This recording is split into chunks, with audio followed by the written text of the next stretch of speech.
My husband is an emergency room physician, so when it came time for our Challenge A class to have our dissections, I asked him to lead it. We ended up purchasing our supplies of the cow eyes and the sheep heart from Carolina Biological Supplies, and I'll put a link to that down below. And then the trays and the gloves and the safety goggles, I bought those all off of Amazon, and I'll put that link down below. And then we told the kids to just wear a t-shirt or something that they didn't mind getting dirty, in case they got some juices and stuff on that.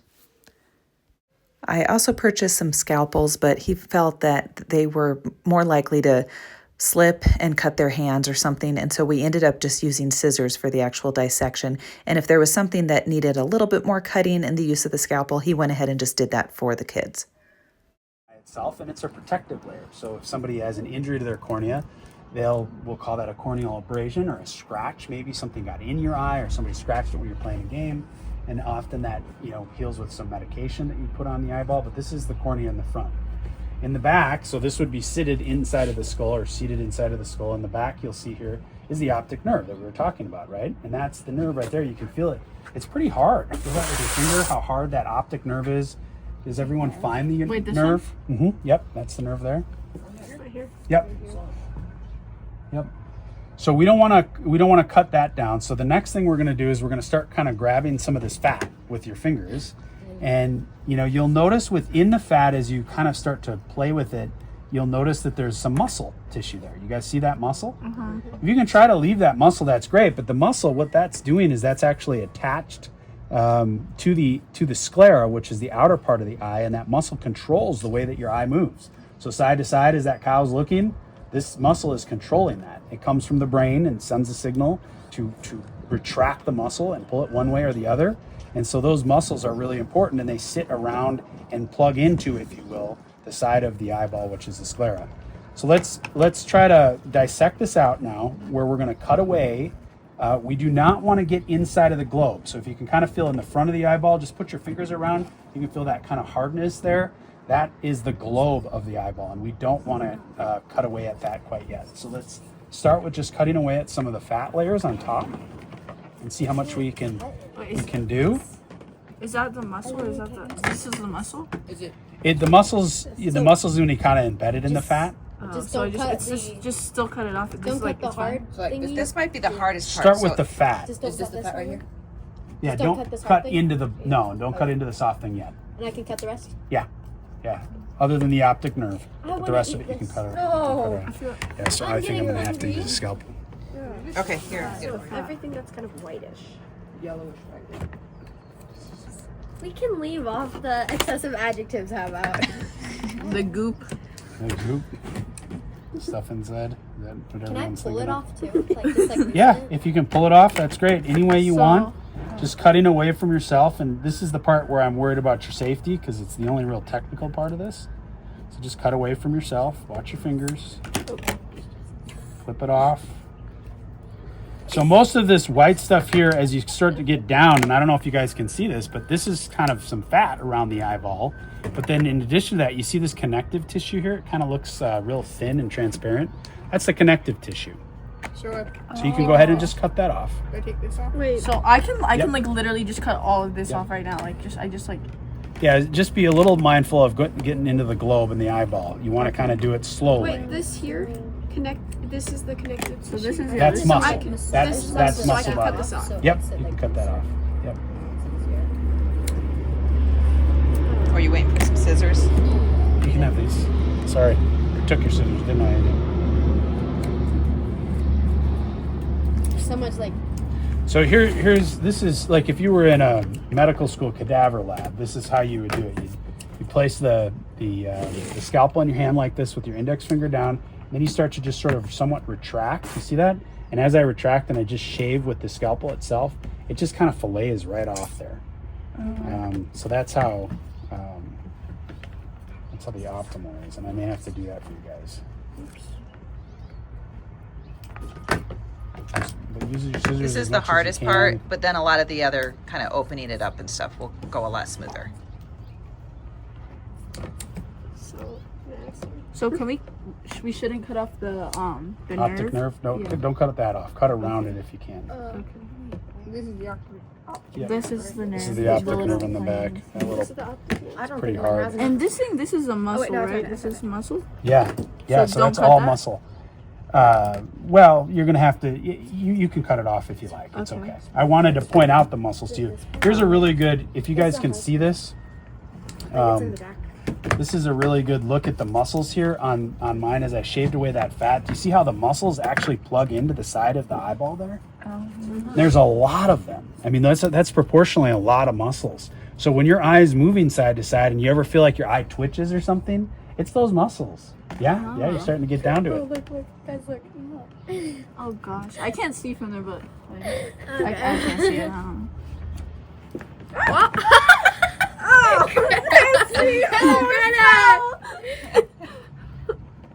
So the bacteria is neutralized with this stuff. So I mean, it's not. You don't want to get this in your mouth, but it's yeah. You hear that, Ariana? Don't eat it. But it's not gonna. It's not gonna really, you know.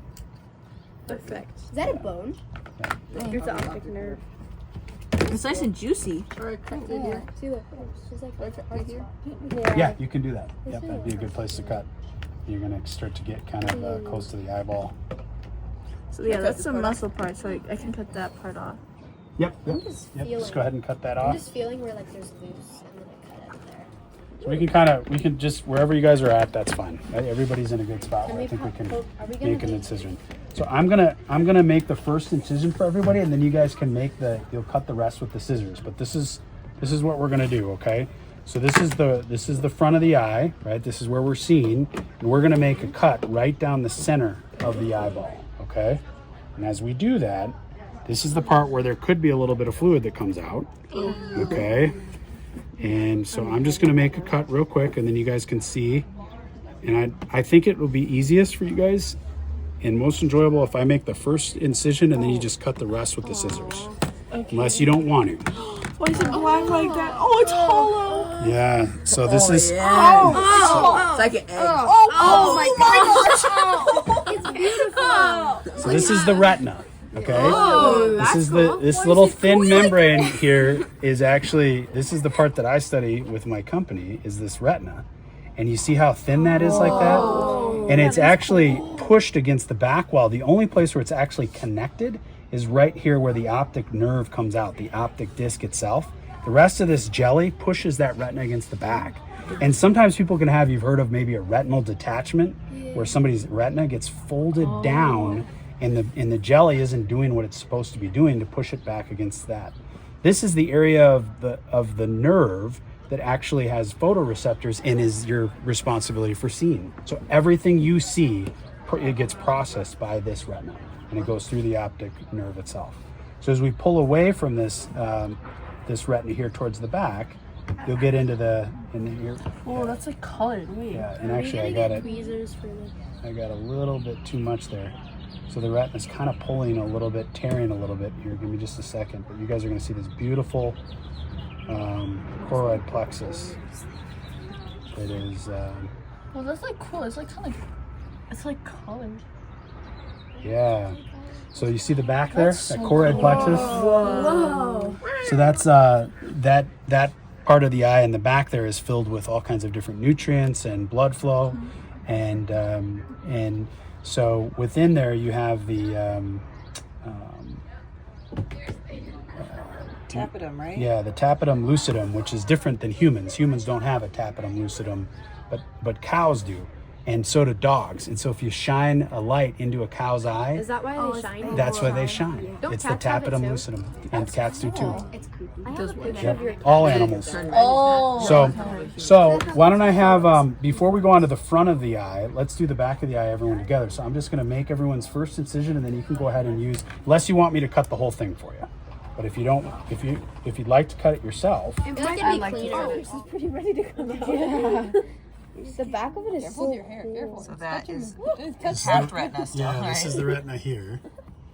So, and you can see if you just pull this forward like that. That's how thin the retina is, and the only places that it's attached there is at the optic nerve. Crazy. There you go. It's kind of nice. Like an egg. You have a nice I'm one, like, Diana, that's it good. literally feels like slime. You guys Finish it off. Yeah. squish the goop Yep. like this. Okay. Can I take the goop out? Yes. The egg. Should we also take the lens out? Is this No, little not yet. part Not yet. of the? Let's wait on the lens for just a minute. Should I take that off? But you can inspect the That retina might just be and part of the kind of pull optic it nerve. You can forward. leave it in there. Wow, you're tapping them. Oh, cut it. Looks really cool. All that blue, green color. And inspect together, okay, and look at where the retina is at. If you guys could just pull the retina kind of forward, that little thin brown tissue, and then see if you can find where it inserts onto the optic nerve. So here you can see that here on this one here, it inserts up here on the top. You can kind of see it, it all comes together, and that's where that retina inserts. That retina is the thinnest place, it's the thinnest little membrane, and it does all this business for the eye. All the photoreceptors, processing everything you see. It's just a really, truly magnificent part of the eye. Are you talking about blood vessels yet on the retina or not? There are some blood vessels, yeah, that you can see through the retina. And then in the choroid plexus, you have all the nutrients in the back there too that are feeding it. And then the tapetum lucidum for the animals. And what color would that retina be if it was still like living? Really translucent and healthy. So you'd see, if you took a picture of it, it would be kind of like a, red and very healthy. You're gonna see this jelly-like substance, right? So you guys see this jelly substance? You can just kind of start to pull that away With our fingers? with your fingers. Yep. Can you just like dump it a little not? No. You can dump it. Yeah, you can dump it out, and Oysters. you'll see. Oh, it's like just kinda- I'm scared. It comes out. Yep. It's like mine doesn't come. Mine is like Mine's not dotted. coming out. Okay. So as you get down to the bottom, try not to pull the lens out. Okay, so that hard piece there is the lens. And as you get here, you'll kind of start to see these striations there. This is called the ciliary body. And so have you guys played much with like refraction and reflection and No. changing angles of? Probably not yet. Okay. much on the physics. So there's a lot of physics that goes into this part of the eye, okay? So the physics are, like, for example, if you had a round ball and you held it up in the light would capture, gather in certain ways, right? Maybe it would be concentric where it comes together, or maybe, it would scatter more apart. And so this lens right here can be adjusted by these little muscles around it called the ciliary bodies to be able to do what you need to reflect that light, whatever you're seeing, onto the retinal space. So without those ciliary bodies to control that lens, it really it's pretty worthless. So if you want, you can try to pull that lens away just very, very carefully, and now you'll see this lens here comes right off. This one's very cloudy. So like, would this be what the lens would be like in life? Would you be able to see through this lens? No. No, it's very cloudy. It becomes cloudy after we die, but the lens itself is not useful at this point. They talked about using the lens to try to look through it and see, Like on a piece like of on a piece print? of paper. But there's no way you're gonna. You can't you see could try. Maybe your lens is Kind clear. of orange. Yeah, it's pretty. But it could like magnify. I wouldn't Just squish kind it of yet. pull it, just work out. It should come right out. Oh, it glows. Yeah. Yeah. Did you get your lens out? Not yet. Not Wait, yet? what about the black? Wait, the Judas? yeah, there's still juice in it. Yummy. I'm joking. And this, can we take Just kind of this poke off? away. The lens is attached to the ciliary body right there where it kind of turns black. Now I want everyone to hold up this part of the eye. This part here, as you look through this, that's your pupil. Okay? So the pupil is nothing more than just a potential space. When you look at somebody's pupil and it's black, it's that potential space that happens between the ciliary bodies, which are pretty much on top or behind the iris. Now the iris is the part of all of our eyes that's different colors, right? What's the purpose of the lens versus the iris? What are the different functions there? The iris controls how much light comes in. That's right. That's right. So if it's constricted or tiny, that's usually in a bright environment, you're going to have more or less light coming through. If it's constricted, you're going to have less light coming through. So is If that it's what that- dilated, because you're at night, then you'll have more light coming through. Is that what that hole right there is? That's right. That's right. I want to poke the hole. Now, in the olden days, it used to be considered beautiful for women to have their eye pupil dilated. So they would use this product called alkaloids or belladonna alkaloids, and they would actually put this product there to dilate their eyes, but they couldn't see anything because their pupils were so dilated in the middle of the day, and so obviously that went out of style. But it used to be that was considered, really, really cool. At night, if you were to look at somebody's pupil and you're in the dark, your pupil's big. During the day, like out here in the sun, I can't even go out in the sun without sunglasses because my pupils, they don't constrict enough, and you can't get enough light off my retina, so I'm like squinting the whole time. A lot of that has to do with the color of our iris. So I have green irises, and those green irises often are very difficult for light. Blue irises, the same thing. If you have darker irises, it can be easier with lots of light. And so our iris constricts or dilates based on the amount of light, and then it hits this beautiful lens. And what does the lens do? We talked about that. It focuses. Yeah, that's right. It's focusing the light. It's using that light or that picture that you're looking at to direct it to the back of the iris, right? So it's going through that. So we can try to cut forward here with the cornea, and we can see if we can get that cornea off the iris. But the cornea is really actually fairly thick. Yeah, this was. So I think we may not want to do that actually. Let's just see if we can pull the iris off here, and then you guys can see the iris. Wait, yeah, so I can take the black. Oh, Yeah. So let's just do this. As a matter of dissection here, you can just pull the centerpiece off, and everyone can use these forceps if you like. Just kind of pull that off the center. So in the back, what's that? Oh, I was seeing if I had another forceps. Forceps. I thought there was one over on that side. In the back, you have the ciliary body, and then in the front, you see the iris. I feel like I'm gonna rip. It's fine, because that's thick right there. Mm-hmm. That's fine if I rip that thick right The cornea needs to be cut out. We need to have a corneal replacement. Sometimes the lens needs to be cut out, and we'll have a lens replacement. So it kind of varies, but obviously it goes without saying that even if your iris is working perfectly, your brain is working perfectly, the lens is working perfectly, and your iris does everything it's supposed to, if you can't see through this front part, the cornea, you got a problem, don't you? It all kind of starts with the front. That's got to be clear, and then the ciliary body's got to do their job to adjust the lens, and the iris has got to do its job as well. So, yeah, so that's it. That's the eye. And when we look at it in a picture, we call it the optic disc, which is effectively this flat part right there. So if I were taking a picture of your retina, and which we can do, then we see that disc there is the disc. That's the same as the optic nerve, and that part attaches to your brain, right? What else? And what part of the eye is responsible for processing what it's seeing when you look out? The pupil? Wait, The no. retina. The retina, right. And it does that actually with a very interesting thing called photoreceptors. And those photoreceptors process the image and then send it to the brain. They made an emphasis in the dissection manual of emphasizing the blind spot, which is the area on the retina right in front of the optic nerve, and that blind spot is not an area that gets processed. The image doesn't get processed in your brain. But there's a lot more to it than that. There's reversal of what you're seeing and all kinds of things that happen. So. And is it bad like when girls put like, for example, like eyeliner or something under, because you can put on that like skin right there. Mm-hmm. Would it be bad if like, because if you put that on everything, and it gets in your eye like that? Yeah, it could be. I mean, you don't want to. You could cause a conjunctivitis. The area in front of your eye, the lid, can get real irritated, and then if it's irritated, it can cause inflammation and pain, and it can even get a bit of an infection. So.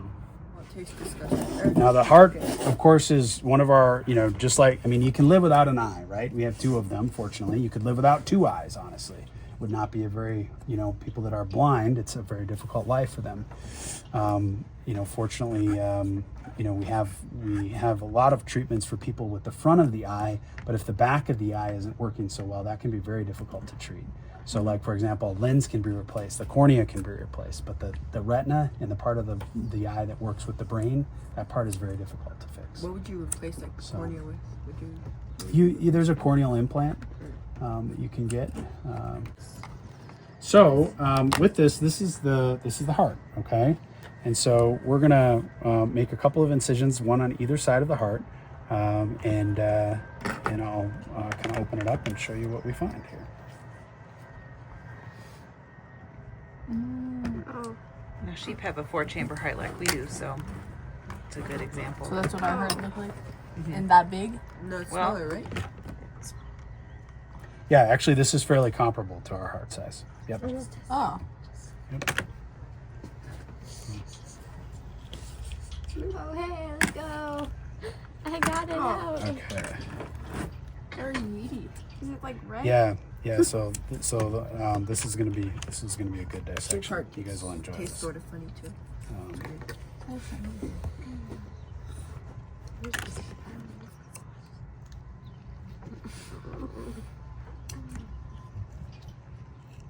I'm trying not to go too deep so that I can be sure to be able to show the structures here.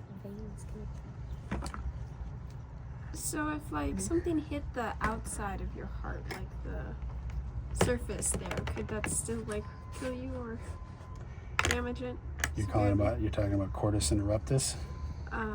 Maybe. Yes, that's exactly what Greta was thinking. That's what I'm talking about. Yeah. Yeah. So cordis interruptus is who's the player for the Buffalo Bills that got hit in the chest? Hamlin? Hamlin. Yeah, Right. Denny Hamlin. Or not Denny Hamlin. Derek? Is it Derek Hamlin? Yeah. I don't know. Denny Hamlin. It was is a player. The, is Go the Broncos. NASCAR driver. He momentarily died. He died. So what Greta's talking about is cordis interruptus. So your heart sits in your chest, okay? And this is the apex of the heart here. This is the right chamber of the heart. So this is the right side of the heart, and this is the left side of the heart, okay? So which side of the heart is stronger? More muscle. The right? The left. Oh. Yep. So everything comes in on the right and leaves on the left, okay? So this side of the heart only has to pump to the lungs, okay? This side of the heart has to pump to your whole body. Every toe, every finger, your eyeballs, your retina requires blood. That all comes from this left side of the heart. So this has to be incredibly strong to be able to do its job. So what Greta's talking about is, so the heart's beating in your chest, and what drives the heart? What allows this muscle to contract on either side? Does anyone know? Wait. Muscle on either side. It's the. Well, how does a pump work in your house if you have a pump that pumps your well or water? Typically electricity, right? We do have manual pumps, but electricity. So you need nerves, right? You need nerves, right? And those nerves come down from your brain, and they control actually the brain stem, and they control the electricity of the heart, which allows the heart to contract. So if a football or a baseball were to hit your chest at the wrong moment, when the electrical pattern is just right, it can send this into heart attack, and you can die. And so that's what she's talking about was cordis interruptus. She probably heard me talking about that player. So on the top of the heart, you see these little leaflet organs? You see these little leaflet parts? Yeah. Does anyone know what these are called? Wait, I'm trying to remember. Like little appendages. Spinal column? Wait, no, the spinal column. We call them the atria, right? So this is the left atria, and this is the right atria, okay? You guys can feel those, okay? I want you guys to just feel what those atria feel like. Yeah, it's kind of, unfortunately, the whole thing's really hard. It actually is pretty soft in life, but you're right, it's pretty hard right now. But in life, they're actually pretty soft. So, I'm gonna pass that down to Ariana. Yeah, good deal. Eden, did you want to? No. You're like, Okay. So on the body, as the blood is returning here, we have the superior vena cava. Okay. So the superior vena cava is the part of the heart that has returning blood from the rest of your body. So deoxygenated blood, or blood where the oxygen and nutrients have been removed by all the cells in your body, returns here in the superior vena cava, and then it goes here through the right atria, and then it goes down into the tricuspid, through the tricuspid valve, which I want you guys to take a look at here. So you guys see this? So I'm actually gonna, do we have like a probe or something? I have Maybe those forceps. This little like one of these guys. I'm gonna send this up here through the, yep, there it is. So there's the, so this is the vena cava, the superior vena cava, okay? So if the heart's sitting like this in the body, then this is where the blood's coming back through, and then I want everyone to look here and this is the tricuspid valve. And you can see these little leaflets. There are 3 of them. That's why it's called tri, and it comes through there. And as the blood pumps through these tricuspid valves, can you guys see that? Those little kind of them. It actually looks kind of like a spider web. It's like a mesh. You see that? As the blood comes down through here, it creates pressure, right? Inside of this chamber, this right chamber. And that pressure pushes back on that valve so that way the blood does not go backwards. Because if it goes backwards, you can have a problem. You can develop clots and different things that can be problematic. So there's the tricuspid valve, okay? And then right here is the right atria. So the blood's coming through here, then it's going through the tricuspid valve, it's going into the right ventricle, and then from the right ventricle, it's actually going to leave. Let's see if we can find where it leaves here. And Anyone remember what it leaves through? The aorta. Not the aorta yet. That'll be when we get to the left side. Right, this is the right side? Bless you. It's the right side, so that blood's going to have to head to the lungs. Right pulmonary vein. Right. Pulmonary artery. That's right. It's the only place where the artery is actually bringing deoxygenated blood to the pulmonary function, which is your lungs, and it's bringing it from this right ventricle into the lungs. Okay, so it's the only other spot. Everywhere else, when you say artery, where'd that probe go? Oh, here it is. Sorry. Let's see here. Yeah, it's oxygenated It's blood. oxygenated. Yeah. So this is going to be a little bit challenging to try to get this. Can you get there's like something on my face, right? There you go. You want your glasses back on? Yeah. Okay. Thanks.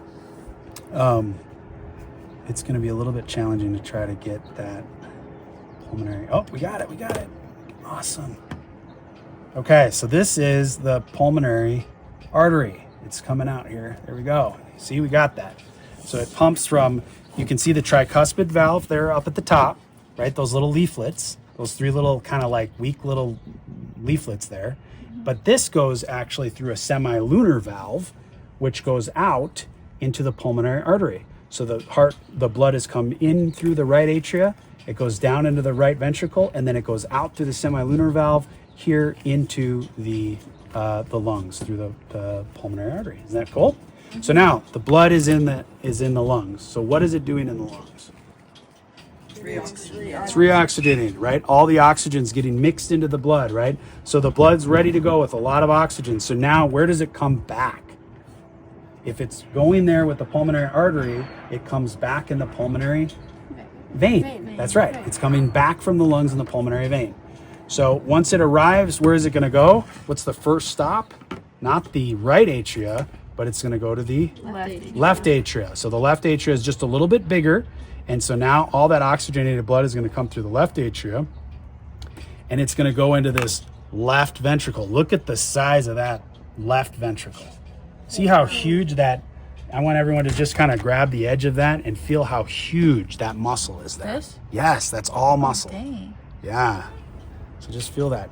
And I want you to kind of grab this here. This is the right ventricle versus the left. Oh, it's so Everyone just tough. feel it. Feel the difference. It's juicy. So hard. It's a huge difference. Oh, wow. The veins.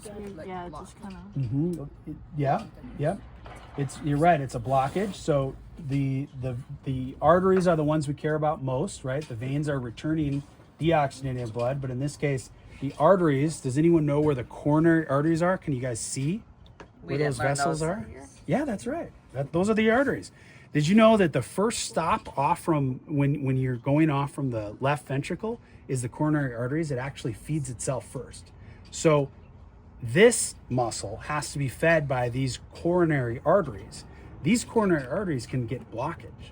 And if they have a thrombosis, it's called, where actually the blockage sort of ruptures, then it blocks that. And then this muscle does not get the blood it needs with the oxygen it needs.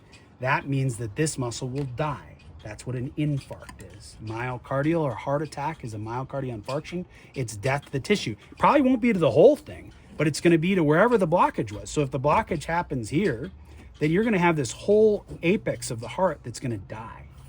That's really bad. If that part dies, then the rest of this heart is left to do its work. That's how you develop heart failure after you've had a heart attack. And so if you see people that have a lot of fluid in their legs or they can't breathe really well, they may have had a heart attack that affects this part of the heart, and then only this part of the heart is working. And we actually calculate out the percentage of the heart that works, and that percentage of the heart can result in really significant disability for people where they can't even hardly do their functions of daily living because their heart doesn't work. Sometimes it gets so bad that we actually have to do a heart transplant. So this one is really they're cool waiting. because you guys can actually see, this is going to be so cool. You can see here, these are what are called the remember what was the name of the valve that went from the right atria to the right ventricle? Tricuspid. It was the tricuspid. So in the left side, we have the Bicuspid. bicuspid. Now I want everyone to look here. You can actually see the bicuspid. Those two leaflets here. You see that? Yep, those are them. You see the two valves? Oh yeah. See them?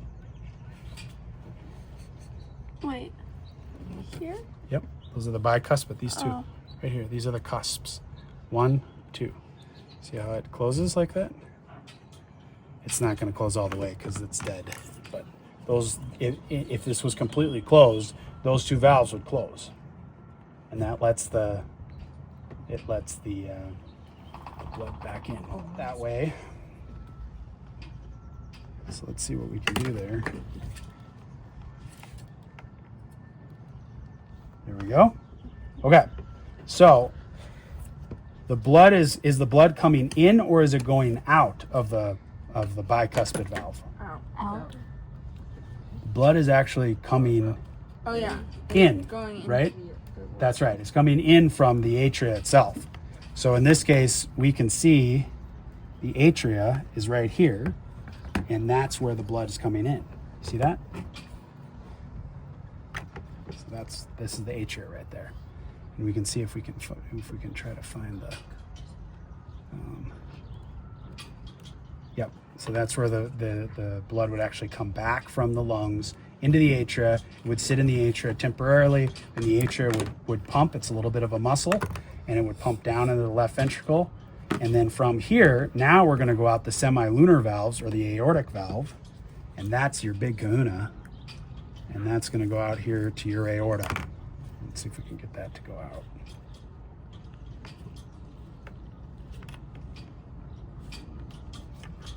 Here we go. There's your aorta, right? So now the blood's going out. It's going out through your aorta. So your aortic arch would come up like this, and you would have the right side brachiocephalic. So is the heart on the left or right side of your chest? Wait, left. Left side. It's more into the left. It's more into the It's left, not right? all the way over here. Right. So you have your left carotid artery, and then if you go off to the right, you'll have your brachiocephalic, and that will split off into the right carotid. Carotid's here in the neck. That goes up to your brain. Okay. And then you'll actually have the aorta where it will descend and go through the rest of the body. So that's really it. That's the whole heart in a nutshell.